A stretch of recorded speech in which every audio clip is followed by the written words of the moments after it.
Alec first understood that something was wrong with the world when he discovered a shadow that no longer wished to belong to its owner.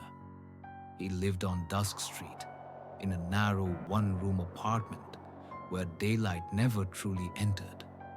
Heavy blankets covered the windows, trapping the smell of burned coffee, dust, and old rain inside the walls. At night, the only light came from his monitor. He told himself this was how artists lived. In truth, he had begun to fear the way light revealed things too clearly. Alec was a street photographer. He hunted expressions people never meant to show. He believed that shadows were the most honest parts of a person. They followed you everywhere. They never left until the night he saw one fade. The photograph showed two students feeding pigeons at a fountain. The girl's red scarf cut sharply through the pale afternoon. The boy laughed beside her. The birds exploded upward in a white storm of wings. Everything was normal, except the boy's shadow was pale, thin, and sickly, as if the darkness beneath him had been starved. Alec zoomed in. The girl's shadow was dense and clean. The pigeons cast frantic black shapes. The boy's shadow looked half erased. He checked the file. No corruption, no glitch. He found an earlier frame from the same burst. The boy's shadow was present, though faint. One frame later, weaker, then nearly gone. The shadow had died between two moments of laughter. He searched his archive like a man digging through the ruins of a city for survivors. He found more of them. 27 people with defective shadows. Every one of them had vanished. Their social profiles showed blank errors. Their apartments were listed as vacant. Their names were absent from public records. They had not died. They had been removed. On the fourth night, Alec saw the defect on himself. A faint brightness appeared above his right ankle where darkness should have been. He photographed it in panic. By morning, the wound had grown. He sealed his apartment in darkness. If shadows were being devoured, he would starve the predator. But shadows only exist where light exists. On the fifth day, he was forced to go outside. The city was brutally alive. Cars screamed past, people laughed, the sky was bright and careless. Alec stayed close to buildings, hiding his injured shadow in thin strips of shade. Every step felt like walking, with an exposed nerve trailing behind him. At the plaza, Teresa, from the kiosk, said something that froze his blood. "I remember the girl with the red scarf," she said. "I don't remember her face, only that her shadow stayed behind for a moment when she walked away." That was when Alec saw the figure at the far end of the street. Too tall, too thin, wrapped in a dark coat that absorbed light. Its shadow was not a shadow. It was a hole in the pavement, deeper than black, thicker than night. Alec raised his camera. The shutter clicked. The figure turned its head slowly, and its shadow began to stretch toward him, like spilled ink. The darkness moved against the direction of the light. Alec ran. He reached his apartment without remembering the streets between. Memory folded in on itself like paper submerged in water. He locked the door, shoved furniture against it, and collapsed on the floor shaking.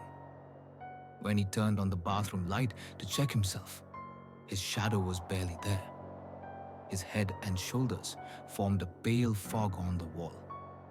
His legs were faint smears. The bright wound at his ankle had grown large enough to look deliberate.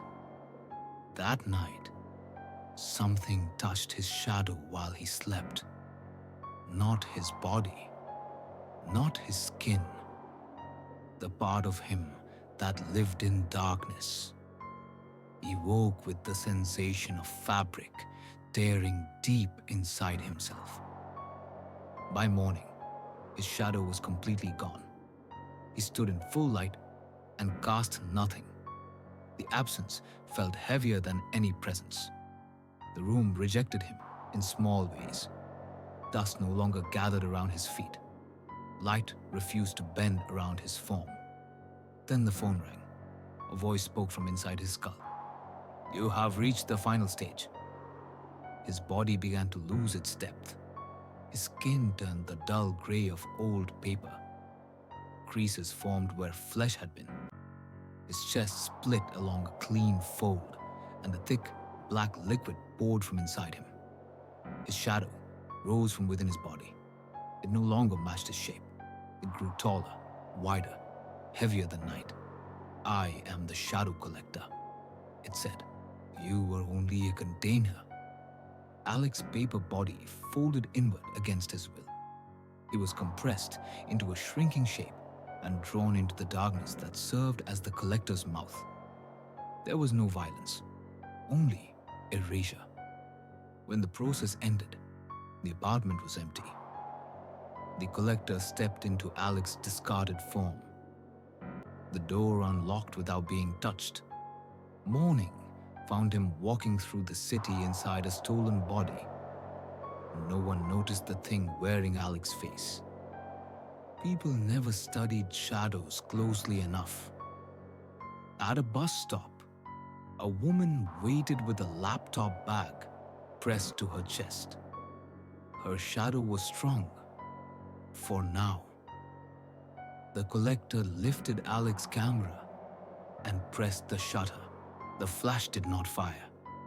On the screen, her shadow had thinned near the ankle. The wound had opened. The woman felt only a sudden chill, as if the air had briefly forgotten her warmth. She looked around, confused, then returned to staring at her reflection in the dark bus window. The world did not want its victims. It never had. The collector walked on. Each step he took left a shadow that did not match his movement. It dragged a fraction of a second behind him, like a living stain struggling to keep up. People avoided him without knowing why. Their eyes slipped off him. Their thoughts rejected the wrongness without understanding it. By nightfall, the woman's shadow had grown faint around her feet. She would not notice it. No one ever did. Within days, she would vanish. The collector returned often to Dusk Street. He stood in the same apartment where Alec had once lived and watched the city through the thin gaps between the blankets. He sorted through the archive with hands that did not truly belong to him. He searched for thinning silhouettes, weakening darkness, the cracks where attention itself made reality fragile. Photography was a perfect tool. A lens taught humans to look without understanding. And attention was all the darkness ever needed. Weeks passed. Disappearances increased. People spoke of stress, of digital errors, of bad records. Authorities blamed corruption. Neighbors blamed isolation. No one blamed shadows. Sometimes, late at night, the collector stood in front of the bathroom mirror and studied the face he wore. Alex's eyes looked back at him, dull and hollow. Deep inside that stolen flesh, a faint pressure still pulsed. Not a voice, a memory of resistance. But memories could not survive without shadows. He began to notice new changes in the city. Street lights flickered longer before stabilizing. Buildings cast slightly delayed silhouettes at dusk. Children sometimes pointed at places where nothing stood and asked why the dark was wrong there. The collector moved faster. Entire intersections began to feel thinner. The air over some sidewalks rippled like heat above asphalt. Shadows peeled away from people in delicate layers that the eye could not fully register. One evening, he photographed a child chasing a balloon across a wet street. The child's shadow already showed the first thin wound of light. The collector lowered the camera slowly. The hunt was accelerating. Soon, the city would contain more holes than silhouettes. Soon, the ground itself would forget what had ever stood upon it. And still, somewhere beneath all the layers of theft and darkness, something inside Alex's stolen body continued to resist. Not as a thought, not as a memory, as friction. The collector began to feel it as a disturbance, an irregular pull when he consumed, a brief static in the flow of shadows. It did not stop him, but it slowed the process by fractions of seconds. Enough to be noticed, enough to irritate. One night, standing on a rooftop at the edge of the city, the collector finally paused. The skyline stretched before him in a forest of glass and shadow. Millions of silhouettes moved below, unknowing, unlimited potential. Yet within the chest of the body he wore, the pressure pulsed again. Alex's last echo.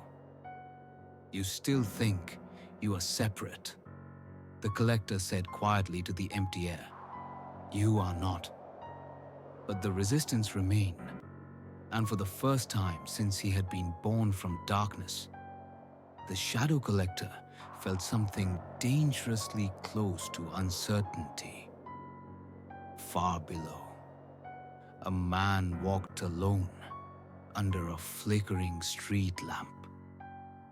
His shadow wavered, and the city held its breath. You watched this story. Now become part of it. buycoffee.to/butterflyproject.